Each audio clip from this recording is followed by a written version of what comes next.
ત્યારે બજારથી પણ સારું અને એકદમ ટેસ્ટી અને હેલ્ધીમાં આપણે ઘરે મંચુરિયન બનાવી શકીએ છીએ. તો કેમ બજારનું અનહેલ્ધી મંચુરિયન ખાવું? તો ચલો સૌથી પહેલાં કોબી ઝીણી સમારેલી લઈ લઈશું.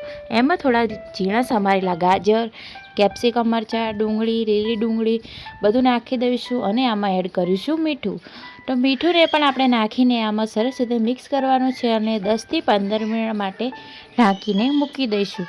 તો 15 મિનિટ પછી આપણે જોઈશું કે આપણી બધી વેજીટેબલમાંથી સરસ રીતે પાણી નીકળી ગયું છે, જેનાથી આપણા મંચુરિયન એકદમ ક્રન્ચી બનવાના છે, ક્રિસ્પી અને ક્રન્ચી. તો ચલો આ રીતે બધું પાણી આમાં નિતારી લઈશું હાથોથી મદદથી. આપણે તમે કોઈ કપડાની મદદથી પણ એકસાથે બધી જ વેજીટેબલમાંથી પાણી કાઢી શકો છો. તો અહીંયા બધી સબ્જીમાંથી પાણી મેં કાઢીને એક તપેલીમાં ફરીથી લઈ લીધી છે. તો તમે જોઈ શકો છો કે બધી આપણે વેજીટેબલ ડ્રાઈડ થઈ ગયું છે. તો આપણે આમાં નાખી દઈશું મેદાનો લોટ અને સાથે નાખીશું કોર્નફ્લાવર અને આપણે એમાં સરખી રીતે કરીશું. પહેલાં તો મિક્સ કરી લઈશું, પછી પાણી રેડીશું અને પાણીની વચ્ચે કાઠો એવો લોટ બાંધીશું. તો તમારે એટલું ધ્યાન રાખવાનું છે કે આ લોટ તમારે એકદમ કાઠો પણ નથી બાંધવાનો, ના એકદમ સોફ્ટ પણ નથી બાંધવાનો. જે આપણે રોટલી ટાઈપનો બનાવીએ એ ટાઈપનો જ આપણે લોટ બાંધવાનો છે. તો અહીંયા મારો લોટ તૈયાર થઈ ગયો છે. હાથોમાં તેલ લગાવી લીધું છે અને આપણે નાની સાઇઝના અથવા મોટી સાઇઝના બોલ બનાવી લઈશું. તો તમે જોઈ શકો છો આ સાઇઝના મેં બધા જ બોલ રેડી કરી દીધા છે. તો એક પછી એક મેં બધા બોલ થાળીમાં મૂકી દીધા છે. તમે પણ આ રીતે આવા બોલ પણ બનાવી શકો છો, સાથે નાની સાઇઝના પણ બનાવી શકો છો. તો ચલો હવે આપણે એક કઢાઈમાં નાખીશું તેલ. તેલને સરખી રીતે થવા દઈશું ગરમ અને એક પછી એક બધા જ મંચુરિયનને આપણે આમાં નાખી દેવાના છે. તો આ બધા બોલ જ્યાં સુધી ક્રિસ્પી ના થાય ત્યાં સુધી આપણે એને ફ્રાય કરીશું. તો તમે જોઈ શકો છો આપણા બોલે મસ્ત સરસ રીતે કલર પકડી લીધો છે. આમાં મેં કોઈ પણ પ્રકારનો ફૂડ કલર નાખ્યો નથી, એટલે આનો કલર અલગ પ્રકારનો થયો છે. પણ આનો ટેસ્ટ તો એકદમ બજાર જેવું મંચુરિયન જેવો જ હતો.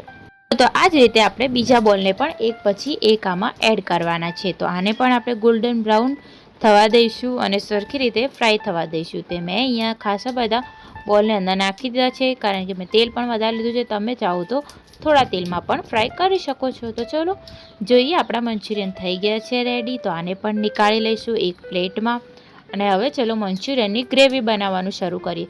જો તમે ડ્રાય મંચુરિયન ખાવાના શોખીન હોય તો તમે આ રીતે પણ ખાઈ શકો છો. તો ચલો કઢાઈમાં કાઢીએ તેલ. તેલમાં નાખી દઈશું બધી આપણી વેજીટેબલ, કોબી, કેપ્સિકમ, ગાજર, લીલી ડુંગળી બધું નાખીને સરખી રીતે તેલમાં ફ્રાય કરીશું. સાથે આમાં નાખી દઈશું સોયા સોસ, ટોમેટો સોસ અને રેડ ચીલી સોસ. બસ આને પણ સરખી રીતે મિક્સ કરીશું જ્યાં સુધી આપણી સબ્જીઓમાં સરખી રીતે મિક્સ ના થઈ જાય અને કલર ના પકડી લે. તો બસ આપણે આમાં નાખી દઈશું મેદાનું આરા લોટનું પાણીનું ઘોલ. હા, આપણે આમાં બેટર નાખી દેવાનું છે, એકદમ પતલો બનાવેલો પાણીનો, અને આને પણ સરખી રીતે મિક્સ કરવાનું છે.